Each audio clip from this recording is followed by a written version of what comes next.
The Farnsworth House, 1945 to 1951, is an iconic work of modern American architecture. It was designed by renowned modern architect Mies van der Rohe in 1937 and was the first home he designed in America. The house sits in Plano, Illinois, about 1.5 hours southwest of Chicago. I had the good fortune to visit the home in January of 2023. I studied the building through drawings and photographs during my undergraduate and graduate studies.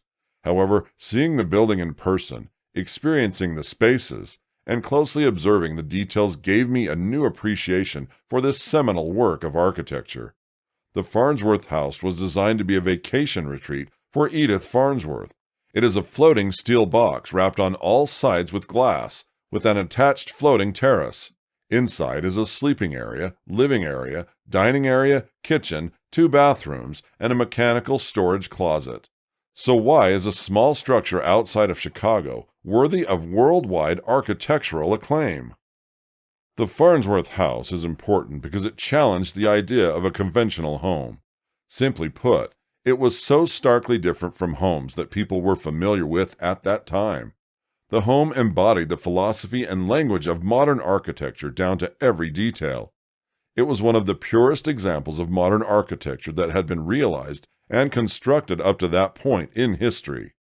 In the 1930s, conventional homes were built with wood framing and clad with brick, wood siding, or plaster to create a solid enclosure with a series of punches for doors and windows. A pitched roof, clad in shingles, was added to protect from the elements, and a series of details would be applied that refer to a particular time in history, such as Victorian, Tudor, or Queen Anne. The Farnsworth House did not refer to a historical period and did not attempt to create an enclosure. It used structural steel framing and glass to create the home's envelope. Wrapping the house in glass reduces the feeling of enclosure and dissolves the boundary between inside and outside. It has a flat roof, keeping the silhouette of the building to a simple rectangle, absent of any angles or ornamentation. Typical homes of the day had separate rooms, each used for a different purpose. A conventional home would have a family room, dining room, formal living room, and kitchen with a series of separate bedrooms and bathrooms upstairs. The Farnsworth House ignored this convention. It is a single open space, and rooms are created by furniture or dividing casework except for 2 bathrooms and a utility closet, which are within enclosed rooms. The primary bedroom is within the large open space, separated only by furniture pieces and casework. Mies believed that his architecture must be objective, impersonal, quiet, and simple space, a backdrop against which each individual and all human life in its greatest complexities can develop freely, and develop in changing ways, from generation to generation, long after such striking clients as Dr. Edith Farnsworth are gone. Mies van der Rohe was an architect from Aachen, Germany. Mies recalls visiting and marveling at a large cathedral built in the era of Charlemagne near his home in Aachen. It is safe to assume that the presence of this cathedral catalyzed an interest in architecture early in Mies's life. Mies never took a formal class on architecture. He was trained as a stonemason in his hometown and worked in his family's masonry business. He was introduced to construction and the importance of craftsmanship at an early age. Early in his career, Mies worked mostly on residential architecture, where he tried to refine his philosophy and discover an architectural identity. His career was put on hold when he was recruited into the German army at the outset of World War I. Fortunately, he was discharged from the military due to appendicitis and escaped to the United States just before the war started, using his brother's passport. After landing in America, Mies began practicing and teaching architecture in the United States. He would develop a lasting and influential career, embedding the language of modern architecture into American culture. Edith Farnsworth was a physician practicing in Chicago. She was from a wealthy family and was exposed to many opportunities as a young woman. She studied violin, music theory, and poetry, which allowed her to develop an appreciation for the arts and architecture. In 1934, she entered Northwestern University Medical School and achieved her MD in 1939. While many male physicians were recruited for World War II, it allowed her to build a lucrative business in Chicago. She would publish several papers and make significant strides in her field. However, today she is primarily known for the home Mies designed for her. A mutual friend introduced Edith to Mies at a dinner party one evening. After dinner, Edith mentioned she had a 9-acre plot of land near Plano, Illinois, bordering the Fox River. She was looking for an architect to design and build a small cottage.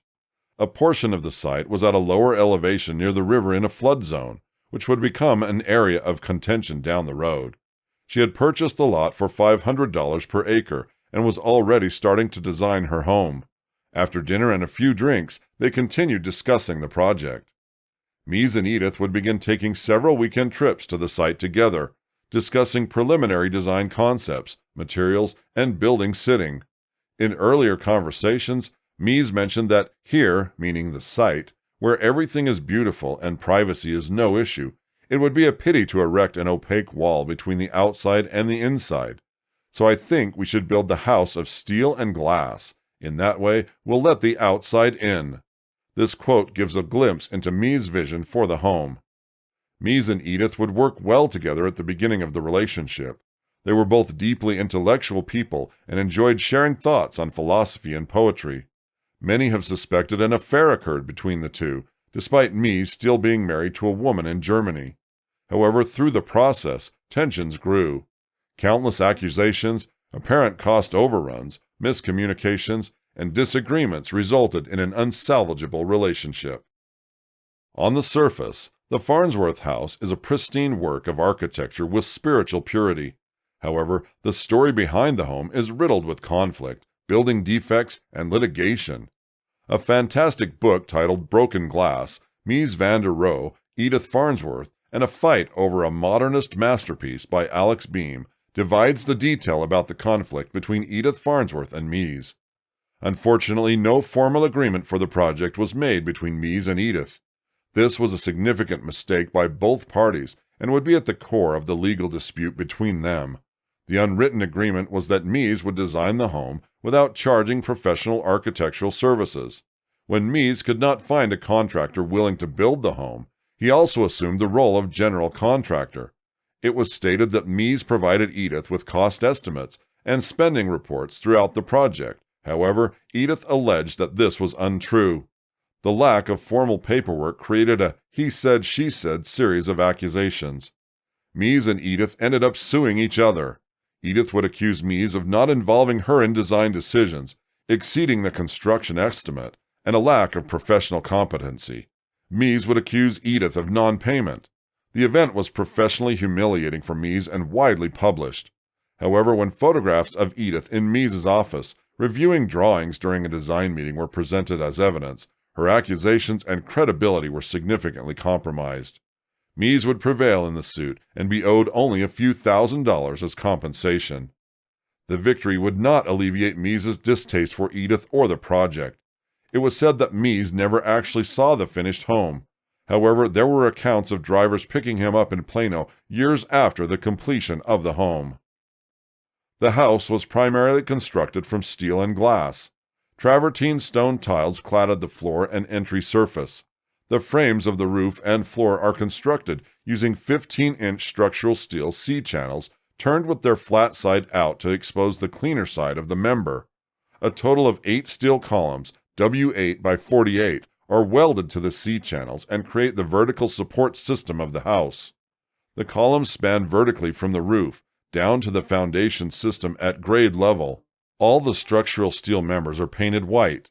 The house's interior calculates at 1,540 square feet, with an additional 670 square feet of exterior floor space on the porch, totaling 2,216 square feet. The elevated level of detailing and care that Mies exhibited in the home was something that I had not fully appreciated until my visit. Mies took great care to minimize the exposure of steel bolts, rivets, or welds in the steel fabrication. Instead of using exposed standard bolted connections, Mies used concealed custom rivets and fillet welding to hide any visible connections. Although more labor-intensive and costly, this technique allows the structure to be free of any visible bolts. Mies intentionally terminated the 8 steel supporting posts about 4 inches below the top of the roof plane. When viewing the home from the exterior, it was critical to Mies that the posts not extend up past the roof plane, as they would disrupt the purity of the rectangular roof line. Visiting the home in winter gave me a great appreciation for the radiant floor system that Mies designed and installed.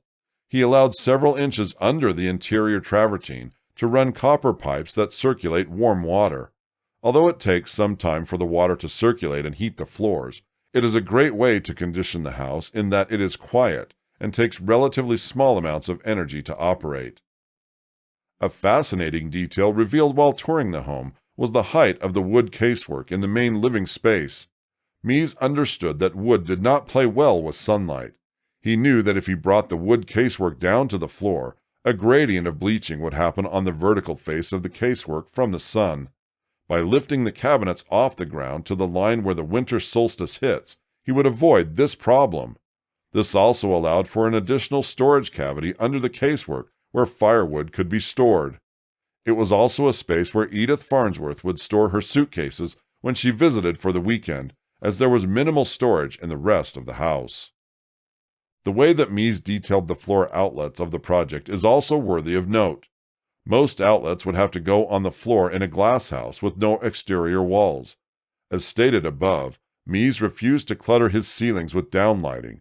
He not only did not like peppering the ceiling with apertures, but he also did not like the effect of downlighting on people.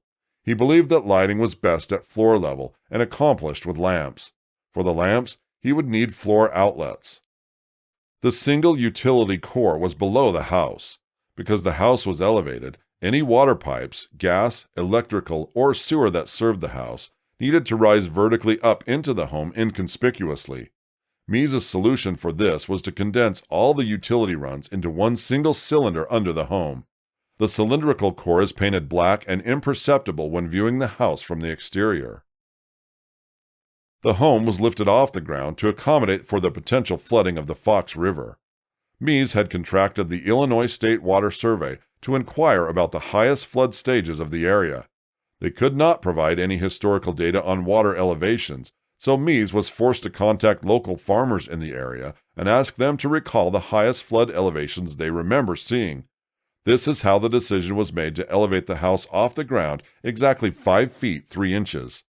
Over the years, there have been several floods in the home, the worst being in 1996 and 2008. There have been others that breached the elevated terrace, but thankfully subsided. With each flood, portions of the home needed to be repaired and reconstructed. Before visiting the Farnsworth House, I visited and studied Mies' Barcelona Pavilion in depth. It is worth comparing the two structures to see Mies' development as an architect. The Farnsworth House showed me another side of Mies and, in many ways, a more mature architect. In the Farnsworth Commission, Mies was forced to take the home to another level technically and functionally beyond what the Barcelona Pavilion brief required.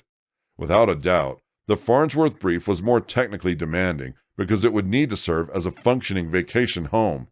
It would need to address items such as flooding, thermal barrier issues with the extreme temperature fluctuations of the local climate, heating and cooling of the house, and the demands of what would turn out to be a high-maintenance client. The major difference between the two structures is in the expression of the structural steel in the Farnsworth House. In the Barcelona Pavilion, there is no exposed structural steel. Walls, columns, roofs, and floors are all wrapped in a finished material. In the Farnsworth House, it seems that Mies' philosophy of purity was further refined, in that the majority of the structural members of the home are expressed and simply painted white. For me, this shows a more refined and pure expression of Mies' philosophies. He was able to strip away one more layer in the Farnsworth House, thus getting closer to an irreducible minimum. The Farnsworth House catalyzed many imitations, most notably Philip Johnson's glass house in New Canaan, 1949 to 1950. Although the Farnsworth House was completed 1 year after Philip Johnson's glass house, Johnson had seen the design and model for the Farnsworth at a gallery opening. Johnson would clearly and shamelessly mimic many of the characteristics of the Farnsworth House. Edith Farnsworth owned the house until 1971, when Peter Palumbo purchased it. The Palumbo family would restore the home twice during the 3 decades they owned it. In 2003, The house was sold to the Friends of the Farnsworth House and the National Trust for Historic Preservation. The Farnsworth House has been designated as a National Historic Landmark and operates as a museum open to the public for touring and education. If you are touring the Farnsworth House, I recommend renting a car in Chicago and driving to Plano. Unfortunately, I did not rent a car and had to pay exorbitant Uber fees to get to Plano. In Plano, no Uber drivers were available to take me back to Chicago. This resulted in me having to pay my driver a separate $200 fee so he would wait in the parking lot and drive me back to the city after the tour ended. Although it was an expensive trip, I am grateful for being able to see this iconic work of modern architecture.